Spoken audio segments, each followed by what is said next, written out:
अभी जैसे मैं नवा लेसन लिया, अभी मैं 10वां लेसन ले रही हूँ आज। स्वास्थ्य, शारीरिक, मानसिक स्वास्थ्य, सामाजिक स्वास्थ्य। अब हम बात कर लेते हैं, जिस प्रकार लड़कों को स्वास्थ्य की आवश्यकता है, उसी प्रकार अच्छे स्वास्थ्य के लिए, शारीरिक मानसिक स्वास्थ्य के लिए लड़कियों को भी खेलना बहुत आवश्यक है। लड़का लड़की दोनों समान तरह से ही शारीरिक विकास, मानसिक विकास, सामाजिक विकास होगा। जब व्यक्ति का स्वास्थ्य अच्छा रहेगा, शरीर अच्छा रहेगा, मानसिक रूप से स्वस्थ रहेगा, तो समाज भी स्वस्थ ही रहेगा। ठीक है। किशोरावस्था शारीरिक व मानसिक परिवर्तनों की अवस्था होती है। शारीरिक विकास, पोषण, स्वास्थ्य जैसे मुद्दों पर जागरूक होने के लिए कुछ विशिष्ट व्यवहारों को अपनाने के किशोर शारीरिक, मानसिक व सामाजिक रूप से स्वस्थ होना बहुत ही आवश्यक है। विकासोन्मुखी समाज का निर्माण कर सकते हैं। स्वास्थ्य जीवन का आधार होता है। जीवन का विकास स्वास्थ्य पर निर्भर करता है। स्वास्थ्य जीवन मानव जीवन के लिए अधिक प्रसन्नता, संतुष्टि प्रदान करता है। स्वास्थ्य का सीधा संबंध हमारे मस्तिष्क से होता है। स्वस्थ शरीर में ही स्वस्थ मस्तिष्क का निवास करता है, तभी हमारे अंदर उत्तम विचारों का जन्म होता है। ये विचार हमारे व्यक्तिगत व्यवहार, कार्यशैली को प्रभावित करते हैं। स्वतंत्र व्यक्ति ही समाज के राष्ट्र, स्वस्थ व्यक्ति ही अच्छे समाज का राष्ट्र का निर्माण का आधार बनता है। अब हेल्थ की बात करते हैं। विश्व स्वास्थ्य संगठन WHO के अनुसार स्वास्थ्य का तात्पर्य केवल रोग या अपंगता न होना ही, बल्कि शारीरिक, मानसिक और सामाजिक सामंजस्य से पूर्ण प्रतीकात्मक है। स्वास्थ्य पूरी तरह से शारीरिक, मानसिक, सामाजिक संतुलन की स्थिति होती है। शारीरिक स्वास्थ्य शरीर के निरोग रखना है, सभी अंगों को, क्रियाओं को सामान्य रूप से कार्य शारीरिक स्वास्थ्य से संबंधित है। मानसिक स्वास्थ्य की बात करेंगे, अपनी मन स्थिति को समझना और व्यवहार में सामंजस्य रखना ही मानसिक स्वास्थ्य है। वही मन स्वस्थ कहा जा सकता है जिसमें मानसिक संघर्षों, भावनात्मक कुंठाओं को समझकर उनका नियंत्रण कर सके। स्वस्थ मन की पहचान अंदर से बाहर से सामंजस्य, अर्थात मन की भावना और दूसरों के साथ किए जाने व्यवहार के सामंजस्य। मानसिक स्वास्थ्य बनाए रखने के लिए सामाजिक सरोकार, मनोरंजन, रचनात्मक कार्यों का होना भी बहुत ही आवश्यक है। सामाजिक स्वास्थ्य की संबंधित बात करेंगे। स्वस्थ व्यक्ति के ही स्वस्थ समाज का निर्माण करता है। दूसरे में संवाद करने वाले संबंध बनाए रखने के लिए स्वयं, परिवार, समाज, देश के संदर्भ में अपनी जिम्मेदारी समझना ही स्वास्थ्य है। स्वस्थ रहने के प्रमुख स्तंभ की बात करेंगे। संतुलित भोजन महत्वपूर्ण है, व्यायाम जरूरी है, सकारात्मक सोच जरूरी है, स्वच्छता जरूरी है, स्वास्थ्य शिक्षा जरूरी है, स्वस्थ आदतें जरूरी है, सुरक्षित परिवेश जरूरी है, खेलकूद, मनोरंजन, स्वास्थ्य सुविधाएं, आर्थिक स्थिति जरूरी है।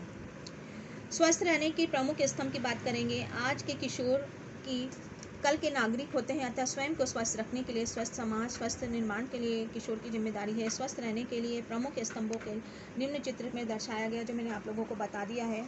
इसके अंदर जीवन व्यवहार हमारे स्वास्थ्य का सकारात्मक, नकारात्मक प्रभाव डालता है।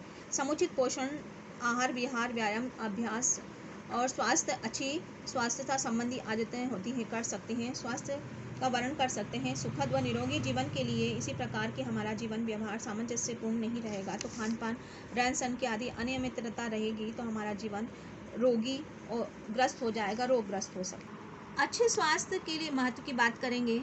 किशोरावस्था जीवन का ऐसा पड़ाव होता है जब शरीर में, मन में हमारे सबसे अधिक परिवर्तन होता है। इस अवस्था में विकास की संभावना सबसे अधिक होती है। इस अवस्था में स्वस्थ व पोषण संबंधी पहलू व्यक्ति के जीवन प्रभावित होता है। किशोरावस्था में ही व्यक्ति में खान पान, आहार विहार, जीवन व्यवहार संबंधी आदतों का विकास होता है। यदि हम अवस्था में हमारा व्यवहार आते स्वस्थता के प्रतिकूल हो तो जीवन पर्यंत अनेक रोगों से पीड़ित हो सकते हैं और चाहते हुए भी हम उसमें सुधार करने की गुंजाइश नहीं मिल सकती है।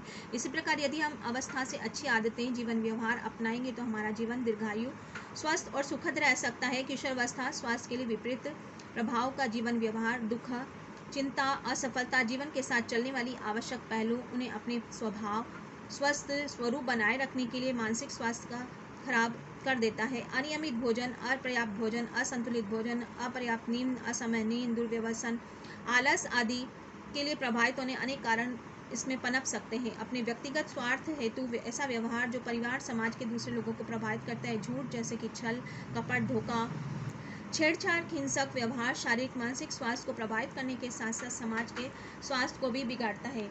लड़की को खेलने की आवश्यकता है, लड़कों को भी खेलने की आवश्यकता है।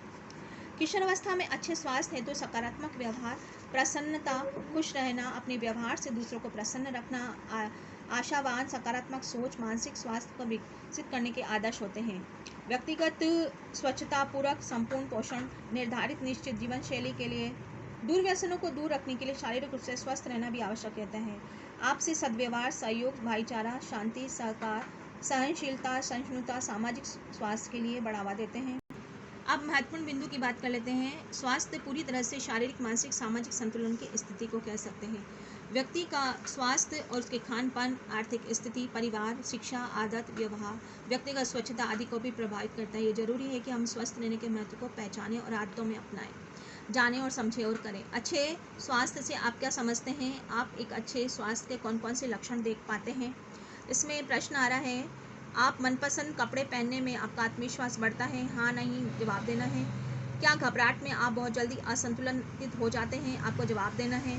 क्या आप दूसरों के स्वस्थ देखकर जैसा रहना का प्रयास करते हैं? क्या आप अपने अनुसार स्वस्थ रहने के लिए अच्छी शिक्षा प्राप्त करने की जा सकती है? क्या आप अक्सर अपने भी आपको बीमारी महसूस करते हैं? क्या आपको खेलना अच्छा लगता है? परिवार के सभी सदस्य आपको प्रसन्न अच्छे लगते हैं? कैसे लगते हैं? ये सब चीज़ें।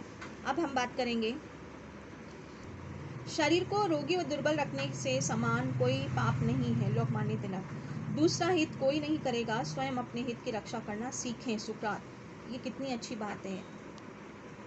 अगर इस पे अमल किया जाए तो हर व्यक्ति का जीवन अच्छा रहेगा, क्योंकि हर व्यक्ति की जिम्मेदारी है कि हम स्वस्थ रहें। ठीक है। और आप किशोर हो गए, समझदार आ गई आप में, तो आप में ये जिम्मेदारी है कि हम अपने स्वास्थ्य की रक्षा खुद करेंगे। जब हम खुद स्वस्थ रहेंगे तो समाज भी स्वस्थ रहेगा।